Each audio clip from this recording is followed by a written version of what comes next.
निश्चितता का तत्व समझने के बाद हमारे सामने एक चीज़ आती है कि निश्चित हो जाने के बाद कोई भी ठहराव जो है वो अनुबंध का 80% जो है कंप्लीशन माना जाता है, यानी पूर्णतया वो अपनी सारी जो भी उसकी कंडीशंस हैं या निश्चितता है उसको वो पूर्णता लिए हुए होता है।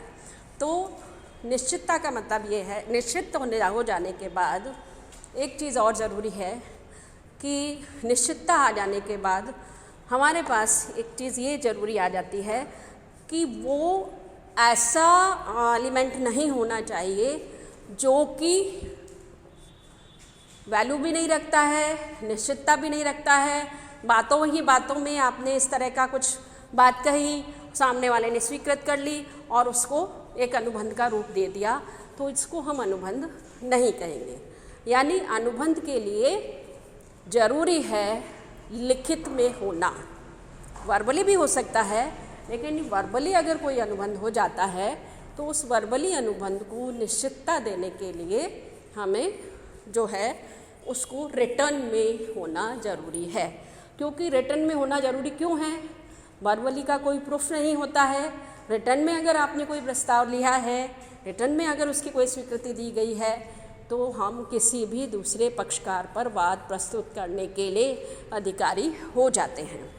तो इसलिए ये ज़रूरी है कि वो लिखित में, वर्बली भी हो सकता है लेकिन लिखित में होना भी ज़रूरी है, तभी हम दूसरे पक्षकार पर वाद प्रस्तुत करने के अधिकार योग्य हो जाते हैं।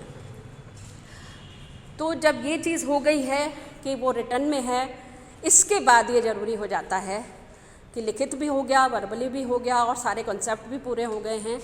तो अब ज़रूरी ये हो जाता है, कुछ अनुबंध ऐसे होते हैं जिसका कि रजिस्ट्रेशन होना ज़रूरी है। जैसे ज़मीन की आप खरीद फरोख्त करते हैं, कोई फ्लैट खरीदते हैं, गाड़ी खरीदते हैं, या जो भी है, जिस तरह से भी आप करते हैं, तो उसका पंजीकृत होना भी ज़रूरी है। क्योंकि बिना पंजीकरण के उस प्रस्ताव की कोई, उस अनुबंध की कोई वैल्यू नहीं होती है। तो जब अगर किसी भी अनुबंध को आप सीरियसली कर रहे हैं तो उसके लिए उसका वैल्यूएबल होने के साथ साथ उसका रजिस्ट्रेशन होना ज़रूरी है।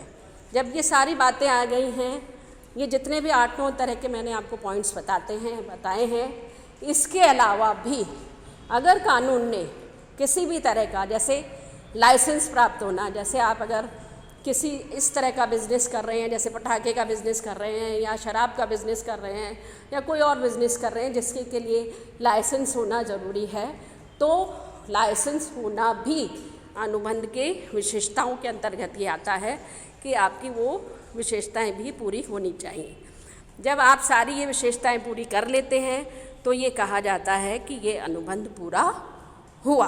तो इस तरह से इस अनुबंध के अंतर्गत जो है ये सारे एलिमेंट्स हो जाने के बाद ये कहा जाता है कि हमने सबको जो है सारे अनुबंध को कंप्लीट कर लिया है और ये अनुबंध के लिए ज़रूरी होता है।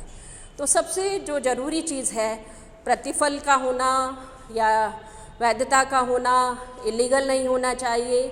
तो ये सारी चीज़ें जब किसी भी प्रस्ताव या स्वीकृति हम देते हैं उसके अंतर्गत अगर आ जाता है तो हम उसको अनुबंध कहते हैं। इस तरह से अनुबंध का जो है टॉपिक हमारा आज ये ख़त्म होता है। अब हम कल जो है इसके नए जो टॉपिक किस से स्टार्ट करेंगे, लेकिन सबसे ज़रूरी बात ये है, पहली बात तो ये कि अकॉर्डिंग टू सिलेबस आपको पढ़ाई करनी है। पढ़ाई करने के बाद जो भी आपका पेपर आएगा, 10 क्वेश्चन आते हैं, हर सेक्शन 5 सेक्शन होंगे, 5 सेक्शन में कम से कम 2, हर सेक्शन के कम से कम 2 प्रश्न होते हैं और हर सेक्शन में से एक प्रश्न करना आपको अनिवार्य होता है। 100 नंबर का पेपर होता है। तो क्योंकि आप फर्स्ट ईयर के बच्चे हो, आप लोगों को ये बताना ज़रूरी है, तो इस चीज़ को ध्यान में रखते हुए अपने सिलेबस को कंप्लीट करें और उसके बाद हम अनुबंध को जो है पूरा कर सकते हैं। नेक्स्ट टॉपिक में हम देखेंगे कि प्रस्ताव क्या है प्रस्ताव, किसके बीच करा जाता है, कौन कर सकता है, उसके लिए क्या योग्यता होनी चाहिए। हाँ, एक चीज़ और मैं अनुबंध में आपको बताना भूल गई कि अनुबंध के अंतर्गत जो पक्षकार हैं उन पक्षकारों में अनुबंध करने की योग्यता भी होनी चाहिए। योग्यता का मतलब माइनर नहीं होना चाहिए, यानी अवयस्क वो नहीं होना चाहिए।